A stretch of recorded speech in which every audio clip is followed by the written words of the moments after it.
సూర్యాపేట జిల్లా వార్తలు ఒకసారి చూద్దాం. సూర్యాపేట జిల్లా వ్యాప్తంగా పర్యటన చేస్తూ ఉన్నారు మాజీ మంత్రి Suryapet MLA Jagadish Reddy. BRS party చేపట్టినటువంటి కాంగ్రెస్ బాకీ కార్డు కార్యక్రమాన్ని ఇంటింటికి కూడా తీసుకెళ్తూ ఉన్నారు. ఈరోజు కూడా తుంగతుర్తి, సూర్యాపేట, కోదాడ నియోజకవర్గాల్లో పర్యటన చేసి ఎక్కడికక్కడ కూడా ప్రజల్ని కలుస్తూ ఆయా వర్గాలను కలుస్తూ కాంగ్రెస్ పార్టీ ఎన్నికల హామీలు ఇచ్చినటువంటి హామీలను అదేవిధంగా మోసం చేసినటువంటి తీరుని ఇప్పటివరకు ఏ వర్గానికి ఎంత మేర కూడా కాంగ్రెస్ పార్టీ బాకీ పడిందన్నటువంటి అంశాలన్నింటినీ కూడా కార్డుల రూపంలో ప్రజలకు వివరిస్తూ వాటిని అందిస్తూ అందరికీ కూడా అవగాహన కార్యక్రమాన్ని నిర్వహిస్తున్నారు మాజీ మంత్రి సూర్యాపేట ఎమ్మెల్యే జగదీష్ రెడ్డి. పెద్ద ఎత్తున ప్రజల నుంచి కూడా స్పందన వస్తూ ఉంది. కాంగ్రెస్ పార్టీ ఎన్నికల హామీలో భాగంగా అడ్డగోలుగా హామీలు ఇచ్చి విచ్చలవిడిగా హామీలు ఇచ్చి వాటిని అమలు చేయకుండా మభ్యపెడుతూ మోసం చేస్తూ వస్తున్నటువంటి వైనాన్ని కూడా ఆయన వివరిస్తూ వస్తూ ఉన్నారు. ప్రధానంగా రైతులకు, మహిళలకు, యువకులకు ఏ విధంగా కాంగ్రెస్ పార్టీ బాకీ పడింది, వాటిని ఎట్లా అడగాలి, ఎట్లా నిలజేయాలి, ఇప్పుడు వస్తున్నటువంటి స్థానిక సంస్థల ఎన్నికలు కూడా ఇంటి ముందుకు వచ్చినటువంటి కాంగ్రెస్ పార్టీ కార్యకర్తలు, నాయకులను కూడా ఏ విధంగా నిలజేయాలి, ఆ బాకీని ఏ విధంగా తీర్చాలనేటువంటి అంశాలన్నింటినీ కూడా ప్రజలతో వివరిస్తూ ఉన్నారు. ప్రజల్ని జాగృతం చేస్తూ ఉన్నారు. ప్రజల్ని చైతన్యపరుస్తూ ఉన్నారు. పెద్ద ఎత్తున కూడా స్పందన వస్తుండడంతో ఎక్కడికక్కడ కూడా బీఆర్ఎస్ పార్టీ కార్యకర్తలు, నాయకులు చాలా ఉత్సాహంగా కేటీఆర్ గారి ఆదేశాల మేరకు ఈ కాంగ్రెస్ బాకీ కార్డు పంపిణీ కార్యక్రమాన్ని చాలా ఉత్సాహంగా నిర్వహిస్తూ ఉన్నారు. గ్రామంలో పెద్ద ఎత్తున స్పందన వస్తున్నటువంటి నేపథ్యంలో ఈ కార్యక్రమాన్ని మరింత లోతుగా, మరింత క్షేత్రస్థాయిలో తీసుకెళ్లాలన్నటువంటి అంశాలను కూడా పార్టీ నిర్దేశించిన నేపథ్యంలో ఎక్కడికక్కడ కూడా కాంగ్రెస్ పార్టీ కార్యకర్తలు, నాయకులు ఈ కార్యక్రమాన్ని ముందు తీసుకెళ్తా ఉన్నారు. జగదీష్ రెడ్డి ఆయన నియోజకవర్గాలు తిరుగుతూ బాకీ కార్డుకు సంబంధించినటువంటి పంపిణీ కార్యక్రమాన్ని కూడా ముందు తీసుకెళ్తా ఉన్నారు. ప్రజలు అవగాహన కల్పిస్తూ ఉన్నారు. ఎట్టి పరిస్థితుల్లో కాంగ్రెస్ పార్టీ నిలదీస్తూనే ఉంటాం, కాంగ్రెస్ పార్టీని ప్రశ్నిస్తూనే ఉంటాం, ఇచ్చినటువంటి అన్ని హామీలను అమలు చేసేంత వరకు కూడా కాంగ్రెస్ పార్టీని వదిలిపెట్టమంటూ కూడా జగదీష్ రెడ్డి సందర్భంగా స్పష్టం చేశారు. యాదాద్రి భువనగిరి జిల్లా వార్తలు ఒకసారి చూద్దాం. యాదాద్రి భువనగిరి జిల్లా చౌటుప్పల మండలం పంతంగి టోల్పుల వద్ద పెద్ద ఎత్తున వాహనాల రద్దీ నెలకొంది. హైదరాబాద్ విజయవాడ జాతీయ రహదారి ఒక్కసారిగా సందడి నెలకొంది. దసరా సెలవులు ముగించుకొని పెద్ద ఎత్తున ఆయా ప్రాంతాల ప్రజలందరూ కూడా హైదరాబాద్కు తిరుగు ప్రయాణం అవడంతో వేల వాహనాలు ఒకసారిగా రోడ్డు ఎక్కడంతో రహదారి అంతా కూడా రద్దీగా మారిందంటూ కూడా టోల్ ప్లాజా అధికారులు చెప్తా ఉన్నారు. మామూలు సమయంలో ఈ వాహనాలన్నీ కూడా 15,000 వరకే సెన్సెక్స్ ఉంటుంది. కానీ దసరా సెలవులు ఉన్నటువంటి నేపథ్యంలో ఆ సెలవులు ముగించుకొని మళ్ళీ తిరుగు ప్రయాణంగా జంట నగరానికి వెళ్తున్నటువంటి క్రమంలో ఒక్కసారిగా 50,000 వాహనాలు రోడ్డు ఎక్కిన కూడా టోల్ ప్లాజా సంబంధించినటువంటి అధికారులు చెప్తున్నారు. ఈ నేపథ్యంలోనే హైదరాబాద్ వెళ్లే మార్గంలో 12 కౌంటర్లు నిర్చినట్టుగా ఎక్కడికక్కడ కూడా సకల ఏర్పాట్లు చేసినట్టుగా టోల్ ప్లాజా సంబంధించినటువంటి అధికారులు చెప్తా ఉన్నారు. క్షణాల వ్యవధిలోనే వాహనాలను కూడా ముందుకు కదిలేలాగా ప్రత్యేక సాఫ్ట్వేర్ని అప్డేట్ చేసినట్టుగా టోల్ ప్లాజా సంబంధించినటువంటి అధికారులు చెప్తా ఉన్నారు. నల్గొండ జిల్లా వార్తలు ఒకసారి చూద్దాం. నల్గొండ జిల్లాలో నల్గొండ నియోజకవర్గంలో స్థానిక సంస్థల ఎన్నికలు ఉన్నటువంటి నేపథ్యంలో బీఆర్ఎస్ పార్టీ కార్యకర్తలతో దిశానిర్దేశం చేస్తూ ఎక్కడికక్కడ మీటింగ్లు పెడుతూ ఉన్నారు. నల్గొండ మాజీ ఎమ్మెల్యే కంచల భూపారెడ్డి ఈరోజు కూడా కన్నగల్, తిప్పర్తి మండలాలకు సంబంధించినటువంటి కార్యకర్తలతో సన్నాహక సమావేశాలు ఏర్పాటు చేశారు. ఎట్టి పరిస్థితుల్లో గ్రామాన గులాబీ జెండా రెపరెపలాడాల్సిందే. కాంగ్రెస్ పార్టీ అంటేనే ప్రజలు చేదరించుకుంటున్నారు. ఈ నేపథ్యంలోనే కేసీఆర్ గారి నాయకత్వమే శ్రీరామ రక్ష కాబట్టి మళ్ళీ అన్ని గ్రామాల్లో కూడా గులాబీ జెండా ఎగిరేలాగా కార్యకర్తలు, నాయకులందరూ కూడా చిత్తశుద్ధితో పనిచేయాలి, చాలా కష్టంతో పనిచేయాలంటూ కూడా భూపారెడ్డి సందర్భంగా దిశానిర్దేశం చేస్తూ ఉన్నారు. నల్గొండ జిల్లా సంబంధించినటువంటి మరొక వార్త. నల్గొండ జిల్లాలో స్థానిక సంస్థల హడావుడి మొదలైంది. మోడల్ కోడ్ ఆఫ్ కండక్ట్ అమలు అయ్యేలాగా కలెక్టర్, ఎస్పీ ఇద్దరు కూడా ప్రత్యేక ఆదేశాలు జారీ చేస్తూ ఉన్నారు. పర్యటన కూడా తిరుగుతూ ఉన్నారు. రాష్ట్ర ఎన్నికల ఆదేశాల మేరకు జిల్లాలో కోడ్ అమల్లో ఉన్నట్టుగా కూడా వాళ్ళకి తెలపడం జరిగింది. భారత్ చెక్ పోస్టులను కూడా ఏర్పాటు చేశారు. ఆయా పార్టీలు, ఆయా కార్యకర్తలు కూడా ఎన్నికల కోడ్కు అనుగుణంగా వాళ్ళు వ్యవహరించాలంటూ కూడా విజ్ఞప్తి చేస్తూ ఉన్నారు. దీంతోపాటు 50,000 కంటే మించి ఎవరైనా నగదు రవాణా చేసినట్టయితే వాటిని సీజ్ చేస్తామని కూడా చెప్తా ఉన్నారు. మద్యం రవాణా సంబంధించి కూడా పకడ్బందీగా చర్యలు తీసుకున్నట్టుగా కూడా తెలిపారు. మోడల్ కోడ్ ఆఫ్ కండక్ట్ ప్రతి ఒక్కరు కూడా అనుసరించాల్సిందే. ఇక ఈ నెల 9వ తారీఖున నోటిఫికేషన్ విడుదలై నామినేషన్ ప్రక్రియ కూడా మొదలవుతున్న నేపథ్యంలో గ్రామాల్లో కూడా చాలా పకడ్బందీగా మోడల్ కోడ్ ఆఫ్ కండక్ట్ అమలు చేస్తున్నట్టుగా జిల్లా కలెక్టర్ ఇలా త్రిపాఠి, జిల్లా ఎస్పీ శరత్చంద్ర పవార్ తెలిపారు.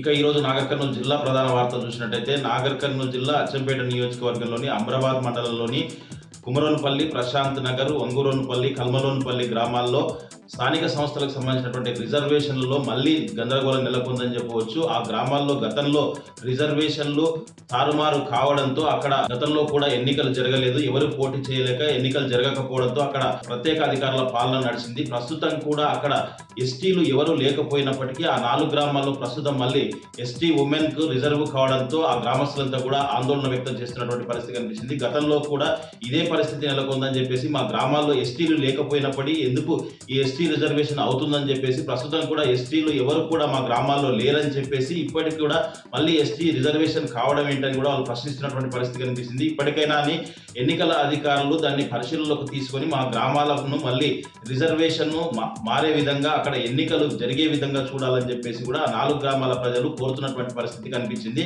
లేని పక్షంలో పెద్ద ఎత్తున ఆందోళన చేస్తామని చెప్పేసి కూడా వాళ్ళు తేల్చి చెప్తున్నటువంటి పరిస్థితి కనిపిస్తుంది. మరొక వార్త చూసినట్టయితే నాగర్ కర్నూలు జిల్లా వ్యాప్తంగా ఉన్నటువంటి ఆశ్రమ పాఠశాలలో పనిచేసేటువంటి రోజువారీ కార్మికుల సమ్మె 23వ రోజుకు జరిగింది. ఇప్పటికీ ఎవరు కూడా అధికారులు స్పందించకపోవడంతో వాళ్ళ సమ్మె కంటిన్యూ చేస్తున్నటువంటి పరిస్థితి కనిపించింది. వివిధ దఫాల్లో వాళ్ళు సమ్మె చేస్తున్నటువంటి పరిస్థితి కనిపించింది. గత కేసీఆర్ ప్రభుత్వంలో 13,000 జీతం ఇచ్చేవారని చెప్పేసి రేవంత్ రెడ్డి ప్రభుత్వం వచ్చాక ఆ జీతాన్ని కుదించి 11,700 ఇస్తున్నారని చెప్పేసి, అది కూడా 7 నెలల నుంచి జీతం ఇవ్వడం లేదని చెప్పేసి, పండుగలు ఉన్నప్పటికీ కూడా మమ్మల్ని ఎవరు పట్టించుకోలేదని చెప్పేసి వాళ్ళు ఆవేదన వ్యక్తం చేస్తున్నటువంటి పరిస్థితి కనిపించింది. వివిధ కార్యాలయాల వద్ద కూడా వాళ్ళు ఆందోళనకు దిగడమే కాకుండా పండుగ పూట సైతం వాళ్ళు ఆందోళనకు దిగినటువంటి పరిస్థితి కనిపించింది. ఇప్పటికైనా రేవంత్ రెడ్డి ప్రభుత్వం మాపై కనికరించి మా జీతాలను ఎప్పటికప్పుడు ఇవ్వడమే కాకుండా సమాన పనికి సమాన వేతనం ఇవ్వడంతో పాటు పెండింగ్లో ఉన్న జీతాలన్నీ కూడా ఇవ్వాలని చెప్పేసి కూడా, అప్పటి వరకు కూడా మేము సమ్మెను విరమించే ప్రసక్తే లేదని చెప్పేసి కూడా వాళ్ళు తేల్చి చెప్తున్నటువంటి పరిస్థితి కనిపించింది. మరొక వార్త చూసినట్టయితే కేంద్ర రాష్ట్ర ప్రభుత్వాల ప్రజా వ్యతిరేక విధానాలు నచ్చక బీజేపీ కాంగ్రెస్ లో ఉన్నటువంటి నేతలంతా కూడా బీఆర్ఎస్ పార్టీలో చేరుతున్నారని చెప్పేసి మాజీ ఎమ్మెల్యే మర్రి జనార్దన్ రెడ్డి చెప్పినటువంటి పరిస్థితి కనిపించింది. నాగర్ కర్నూలు జిల్లా తిమ్మాజిపేట మండలం పోతిరెడ్డిపల్లి గ్రామానికి చెందిన పలువురు బీజేపీ నేతలు మాజీ ఎమ్మెల్యే మర్రి జనార్దన్ రెడ్డి సమక్షంలో బీఆర్ఎస్ పార్టీలో చేరారు. వారందరికీ కూడా గులాబీ కండువాలు కప్పి పార్టీలోకి సాధారణంగా మాజీ ఎమ్మెల్యే మర్రి జనార్దన్ రెడ్డి ఆహ్వానించినటువంటి పరిస్థితి కనిపించింది. ఈ చేరికలతో పాటు పలువురు నాయకులు కూడా మర్రి జనార్దన్ రెడ్డికి దసరా శుభాకాంక్షలు తెలిపినటువంటి పరిస్థితి కనిపించింది.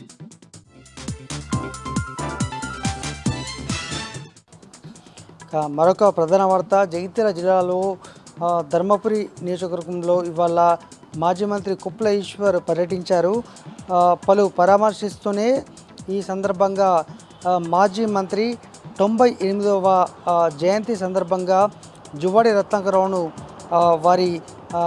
వారికి నివాళులు అర్పించారు. ఈ సందర్భంగా మాట్లాడుతూ జువ్వాడి రత్నాకరరావు గారి సేవలు వెలకట్టలేనివి, పూర్తి స్థాయిలో కూడా మేమంతా కూడా బీఆర్ఎస్ పార్టీ నుంచి కానీ అలాగే పూర్తి స్థాయిలో వారి సేవలు వెలకట్టలేనివి ఈ సందర్భంగా చెప్పడం జరిగింది.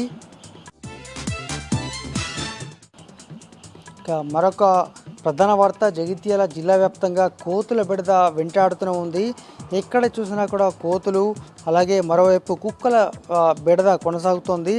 ఎక్కడికక్కడ నేరుగా గుంపులుగా కోతులైతే నేరుగా ఇండ్లలోకే ప్రవేశిస్తున్నాయి. ఇండ్లలోకి ప్రవేశించి అనేక మందిని గాయపరిచాయి. ఇప్పటికే జగిత్యాల జిల్లా వ్యాప్తంగా కూడా ఇదే ఈ బెడద కొనసాగుతుంది. మరోవైపు ఇటు కుక్కలు కూడా ఇష్టానుసారము దాడులకు పాల్పడంతో అనేక మంది కూడా బాధితులున్నారు. మరి పూర్తి స్థాయిలో కూడా వీటికి సంబంధించి ప్రభుత్వం కానీ స్థానిక అధికారులు కూడా దీనికి రక్షణ కల్పించాలని స్థానికులు అయితే కోరుతున్నారు. రేపటి నుంచి స్కూల్స్ ప్రారంభమవుతున్న నేపథ్యంలో ఈ కుక్కల బెడద నుంచి, కోతుల బెడద నుంచి రక్షించాలనేటువంటిది అయితే డిమాండ్ మనకి ఇక్కడ ఏర్పడుతోంది.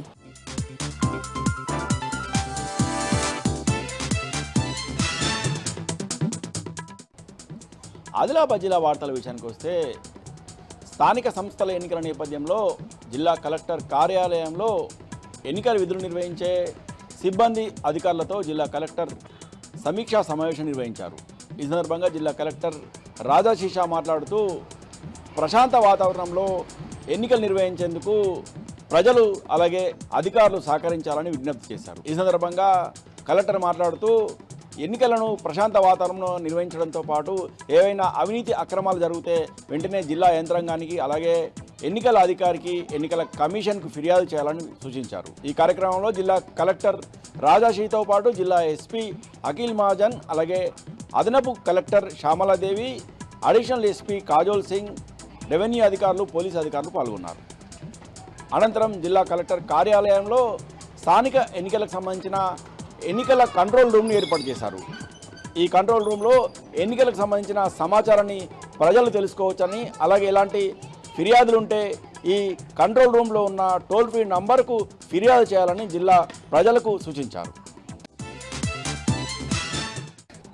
ఇక మరో వార్తా విషయానికి వస్తే, జిల్లా కేంద్రంలోని రిమ్స్ ప్రభుత్వ ఆసుపత్రిని జిల్లా కలెక్టర్ రాజాశీషా ఈరోజు ఆకస్మికంగా తనిఖీ చేశారు. రిమ్స్ ప్రభుత్వ ఆసుపత్రిలో ఉన్న అన్ని విభాగాలను క్షుణ్ణంగా పరిశీలించారు. ఈ సందర్భంగా రిమ్స్ ప్రభుత్వ ఆసుపత్రికి తరలి వచ్చే రోగులకు మెరుగైన సేవలు అందించాలని వైద్యాధికారులను అలాగే సిబ్బంది ఆదేశించారు.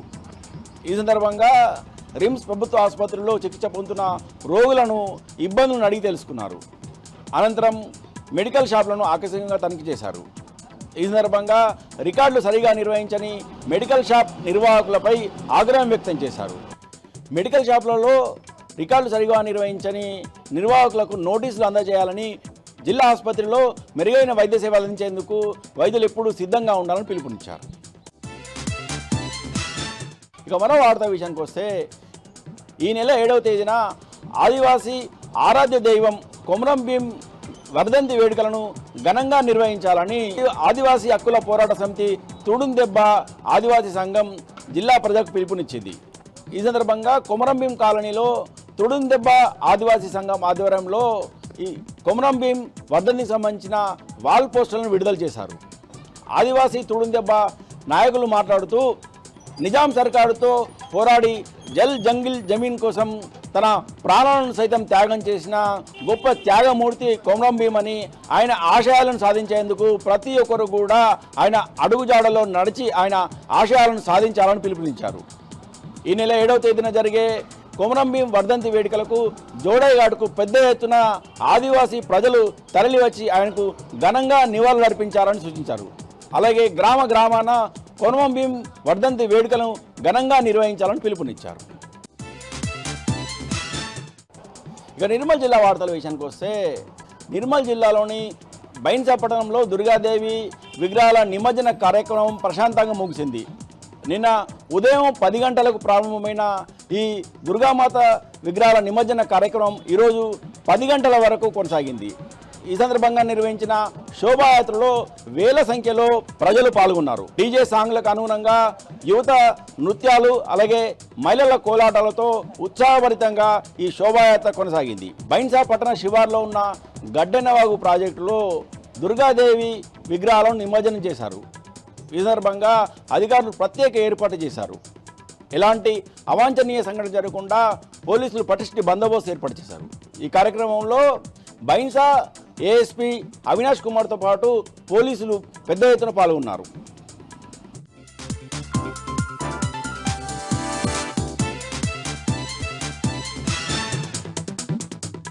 వికారాబాద్ జిల్లా జెడ్పీ చైర్మన్ బీఆర్ఎస్ పార్టీ కైవసం చేసుకుంటుందని జిల్లా మాజీ ఎమ్మెల్యేలు ధీమా వ్యక్తం చేశారు.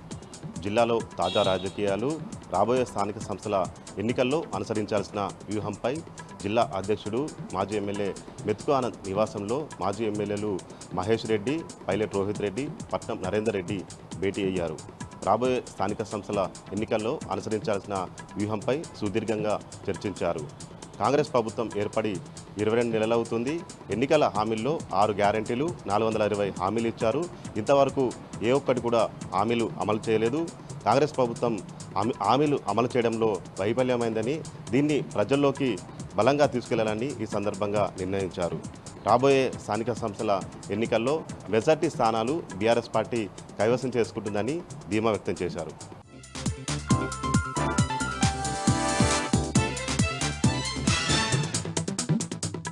కొమరం భీం ఆసిఫాబాద్ జిల్లా ప్రధాన వార్తలను చూస్తే జిల్లా కేంద్రంలో దుర్గాదేవి నిమజ్జన శోభాయాత్రలో ఉద్రిక్తత చోటు చేసుకుంది. డీజేకు అనుమతి లేదంటూ పోలీసులు నిమజ్జన శోభాయాత్రను అడ్డుకోవడంతో ఉత్సవ కమిటీ సభ్యులకు, భక్తులకు, పోలీసులకు మధ్య తీవ్ర వాగ్వాదం చోటు చేసుకుంది. దీంతో భక్తులు పోలీసుల వైఖరిని నిరసిస్తూ రోడ్డుపై బైఠాయించి ఆందోళన చేపట్టారు. హుటాహుటిన ఘటనా స్థలానికి చేరుకున్న ఏఎస్పీ చిత్తరంజన్ హామీతో భక్తులు ఆందోళన విరమించారు. యథావిధిగా శోభాయాత్ర ప్రారంభమైంది. 30 యాక్ట్ అమల్లో ఉండగా ధర్నా చేపట్టిన పలువురిపై అలాగే డీజే నిర్వాహకులపై కేసులు నమోదు చేసినట్లుగా తెలుస్తున్నది. కొమరం భీం ఆసిఫాబాద్ జిల్లా కాగజ్నగర్ మండలంలోని పలు ఏజెన్సీ గ్రామాల్లో పర్యటించారు బీఆర్ఎస్ రాష్ట్ర ప్రధాన కార్యదర్శి ఆర్ఎస్ ప్రవీణ్ కుమార్.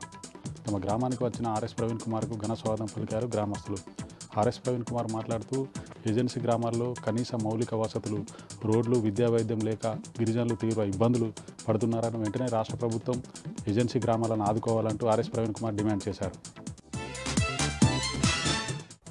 కొమరం భీం ఆసిఫాబాద్ జిల్లా ఆసిఫాబాద్ మండలం మాణిక్గూడ సమీపంలో మిషన్ భగీరథ ఫిల్టర్ బెడ్ వద్ద పైప్లైన్ లీకేజీతో నీళ్లు లీక్ అయి ఆకాశానికి విరజిమ్మి జలపాతాన్ని తలపించింది.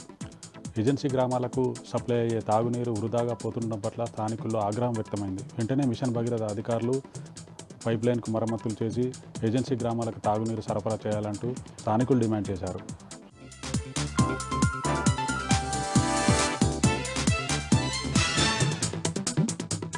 కాంగ్రెస్ ప్రభుత్వం తీసుకొచ్చినటువంటి స్థానిక సంస్థల రిజర్వేషన్లకు వ్యతిరేకంగా పెద్ద ఎత్తున ఖమ్మం జిల్లాలో ఉద్యమాలు నిర్మాణం కాబోతున్నట్టుగా కనిపిస్తుంది. ఖమ్మం జిల్లా కూసుమంచి మండలం ధర్మాతండాకు చెందినటువంటి గ్రామస్తులంతా కూడా తమ తండాకు బీసీ రిజర్వేషన్ రావడం పట్ల ఆగ్రహం వ్యక్తం చేస్తూ గత కొంతకాలంగా ఆందోళన బాటపట్టారు. ఇదే అంశంలో అనేక మండలాల్లో కూడా ఈ రకమైనటువంటి రిజర్వేషన్ రావడం పట్ల అక్కడ ఉన్నటువంటి స్థానిక ప్రజలు అభ్యంతరాలు వ్యక్తం చేస్తూ అధికారులకు ఫిర్యాదు చేసేందుకు సమాయత్తమవుతున్నారు. 8వ తేదీన నిర్వహించేటువంటి కోర్టు ఇచ్చే తీర్పు తమకు అనుకూలంగా రాకపోతే ఖచ్చితంగా న్యాయస్థానాలు ఆశ్రయించాలని కూడా పెద్ద ఎత్తున నిర్ణయించినట్టుగా కనిపిస్తుంది. కుసుమంచి మండలం ధర్మాతండకు సంబంధించినటువంటి గిరిజనులంతా తమ తండాల్లో తమ రాజ్యం ఉండాలని డిమాండ్ చేస్తున్నారు.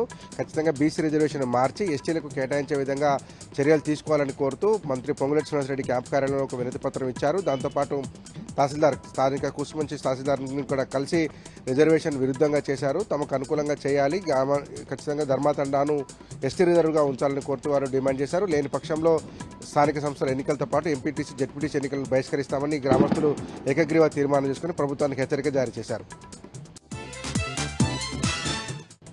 ఖమ్మం జిల్లాలో కురుస్తున్నటువంటి అకాల వర్షాల కారణంగా పత్తి రైతులు ఆందోళన చెందుతున్నారు. ఖమ్మం జిల్లా వ్యాప్తంగా కూడా అనేక మండలాల్లో మోస్తరు నుంచి భారీ వర్షం కురిసింది. కూసుమంచి, తిరుమలాయపాలెం, ఖమ్మం రూరల్ మండలంతో పాటు ఖమ్మం కార్పొరేషన్తో పాటు భద్రాద్రి జిల్లాలో కూడా అనేక మండలాల్లో ఒక మోస్తరు నుంచి భారీ వర్షం కురిసింది. ఈ వర్షం దాటికి పత్తి పంటకు ప్రధానంగా నష్టం జరిగేటువంటి అవకాశం ఉంటుందని రైతులు ఆందోళన వ్యక్తం చేస్తున్నారు. ఒక పక్క యూరియా దొరక్క పత్తి దిగుబడి తగ్గినటువంటి పరిస్థితులు ఉన్నాయని రైతాంగం ఆవేదన వ్యక్తం చేస్తున్నటువంటి నేపథ్యంలో ఇప్పుడు కురుస్తున్నటువంటి వర్షాల వల్ల తమ పత్తి నల్లబారుతుందని, ఈ రేపు కూడా వర్షం ఉండేటువంటి అవకాశం ఉన్న నేపథ్యంలో పత్తి కుళ్ళిపోయేటువంటి ప్రమాదం ఉంటుందని రైతులు ఆవేదన వ్యక్తం చేస్తున్నారు.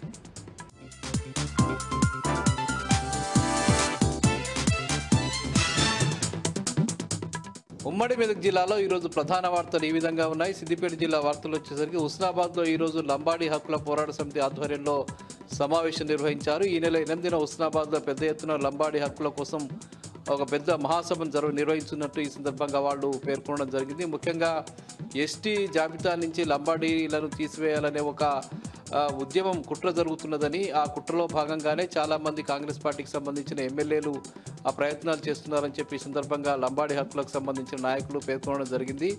దీనికి నిరసనగా పెద్ద ఎత్తున ఆందోళన చేపడతామని చెప్పారు. ముఖ్యంగా ఈ 8న హుస్నాబాద్లో పెద్ద ఎత్తున నిరసన సభ నిర్వహించి కాంగ్రెస్ పార్టీకి వ్యతిరేకంగా తాము పోరాటాన్ని ఉధృతం చేస్తామని చెప్పి సందర్భంగా వాళ్ళు పేర్కొనడం జరిగింది.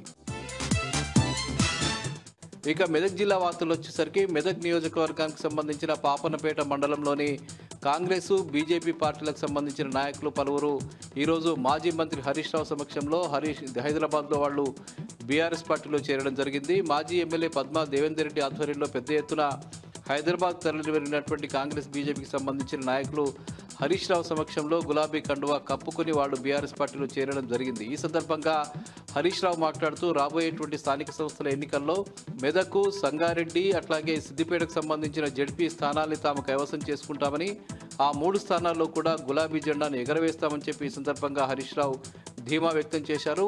ముఖ్యంగా రాష్ట్రంలో కాంగ్రెస్ పార్టీ ప్రభుత్వం అవలంబిస్తున్నటువంటి ప్రజా వ్యతిరేక విధానాల ఫలితంగా కాంగ్రెస్ పార్టీకి సంబంధించిన నాయకులు, కార్యకర్తలు పెద్ద ఎత్తున బీఆర్ఎస్ పార్టీలో చేరుతున్నారని చెప్పి ఆయన ఈ సందర్భంగా చెప్పడం జరిగింది. ముఖ్యంగా రేవంత్ రెడ్డి ఇచ్చినటువంటి 6 గ్యారంటీలు ఏ ఒక్కటి కూడా అమలు చేయని నేపథ్యంలో ప్రజలంతా విసిగిపోయి ఉన్నటువంటి నేపథ్యంలో ఈరోజు బీఆర్ఎస్ పార్టీ వైపు వాళ్ళు చూస్తున్నారని, తిరిగి బీఆర్ఎస్ పార్టీని అధికారంలోకి తెచ్చుకోవడం కోసం ప్రజలంతా సిద్ధంగా ఉన్నారని చెప్పి ఈ సందర్భంగా హరీష్ రావు స్పష్టం చేయడం జరిగింది.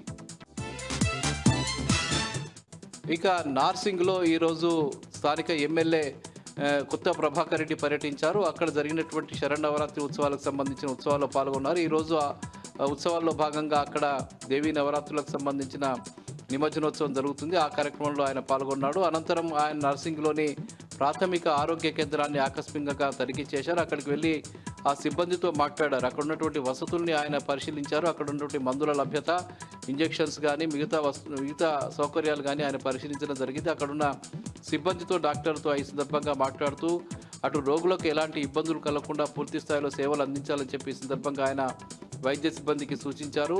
ముఖ్యంగా మందుల కొరత లేకుండా చూడాలని చెప్పి ఆయన సందర్భంగా చెప్పడం జరిగింది. ముఖ్యంగా ప్రజలు అక్కడికి వచ్చినటువంటి ప్రజలు సరిగ్గా మందులు ఇవ్వడం లేదని చెప్పి సందర్భంగా కొత్త ప్రభాకర్ రెడ్డికి చెప్పడం జరిగింది. రాష్ట్ర ప్రభుత్వం కనీసం పేదలకు మందులు ఇవ్వడానికి కూడా నేను ముందుకు రావడం లేదని చెప్పి ఈ సందర్భంగా ఆయన ఆరోపించడం జరిగింది. రాష్ట్ర ప్రభుత్వం ఇప్పటికైనా స్పందించి సక్రమంగా మందుల్ని సరఫరా చేయాలని చెప్పి ఆయన డిమాండ్ చేశారు. ఇక అక్కడ వనదుర్గా భవానీ క్షేత్రంలోని మంజీరా నదిలో ఈరోజు ఇద్దరు యువకులు కొట్టుకుపోతున్న నేపథ్యంలో వాళ్ళు అక్కడ ఉన్నటువంటి కొన్ని చెట్లను పట్టుకొని వాళ్ళు రక్షించుకునే నేపథ్యంలో అక్కడ పోలీసులకు సమాచారం ఇచ్చిన నేపథ్యంలో అక్కడికి వచ్చినటువంటి పోలీసులు రెస్క్యూ టీము వాళ్ళంతా ఆ ఇద్దరు యువకుల్ని కష్టపడి రక్షించడం జరిగింది. ఇద్దరి ప్రాణాలని కాపాడినటువంటి రెస్క్యూ సిబ్బంది అట్లాగే పోలీసుల్ని అక్కడికి వచ్చినటువంటి వాళ్ళు భక్తులు అట్లాగే మిగతా సిబ్బంది అంతా కూడా వాళ్ళని అభినందించడం జరిగింది. ఇక సంగారెడ్డి జిల్లా వార్తలు వచ్చేసరికి జహీరాబాద్ నియోజకవర్గంలోని చిరాగ్పల్లి చెక్పోస్ట్ వద్ద ఈరోజు ఎక్సైజ్ పోలీసుల తనిఖీల్లో దాదాపు 46 కిలోల నైట్రోజన్ ఫామ్ని స్వాధీనం చేసుకున్నారు. ఈ మత్తు పదార్థాలు చాలా విలువైనవి అని చెప్పి ఈ సందర్భంగా ఎక్సైజ్ అధికారులు చెప్పడం జరిగింది. ఒక బస్సులో గోవా ప్రాంతం నుంచి ఇటు తెలంగాణ ప్రాంతానికి తరలిస్తున్న నేపథ్యంలో నమ్మదగిన సమాచారం మేరకు తనిఖీ నిర్వహించినటువంటి పోలీసులు అక్కడ వాటిని స్వాధీనం చేసుకోవడం జరిగింది. వాటి తరలిస్తున్నటువంటి వ్యక్తుల్ని కూడా వాళ్ళ అదుపులోకి తీసుకున్నారు. వాళ్ళకి సంబంధించిన పూర్తి వివరాలను సేకరించేటువంటి పనిలో అటు ఎక్సైజ్ పోలీసులు నిమగ్నమై ఉన్నారు. ఇది పెద్ద ఎత్తున సరఫరా జరుగుతున్నట్టుగా పోలీసులు భావిస్తున్నారు. దీని వెనుక ఎవరున్నారు ఏమిటి అనే విషయాల మీద పూర్తి స్థాయిలో విచారణ చేసి నిందితుల్ని పట్టుకుంటామని చెప్పి సందర్భంగా పోలీసులు స్పష్టం చేయడం జరిగింది. ఇక అక్కడ హోతీకేబీకి సంబంధించిన డబుల్ బెడ్రూమ్ ఇళ్లలో కనీస వసతులు లేక ఆ ప్రాంతానికి సంబంధించిన ప్రజలంతా కూడా ఇబ్బందులు పడుతున్నటువంటి పరిస్థితి అక్కడ నెలకొని ఉన్నది. ముఖ్యంగా మంచినీటి సరఫరా కూడా సక్రమంగా లేకపోవడంతో ప్రజలంతా ఇబ్బంది పడుతున్నారు. స్థానికంగా ఉండేటువంటి ఒక బోరు బావి వద్ద నుంచి వాళ్ళు నీళ్లు తెచ్చుకునేటువంటి పరిస్థితి అక్కడ నెలకొని ఉందని తక్షణమే అక్కడ వసతులు కల్పించాలని చెప్పి స్థానికులంతా కూడా ఈరోజు ఆందోళన నిర్వహించారు. అక్కడ ఉన్నటువంటి కాంగ్రెస్ పార్టీకి సంబంధించిన వాళ్ళు కనీసం పట్టించుకోవడం లేదని, ముఖ్యంగా రాష్ట్ర ప్రభుత్వం తమ సమస్యని ఏమాత్రం పట్టించుకోవడం లేదని చెప్పి ఈ సందర్భంగా బాధితులు పేర్కొనడం జరిగింది.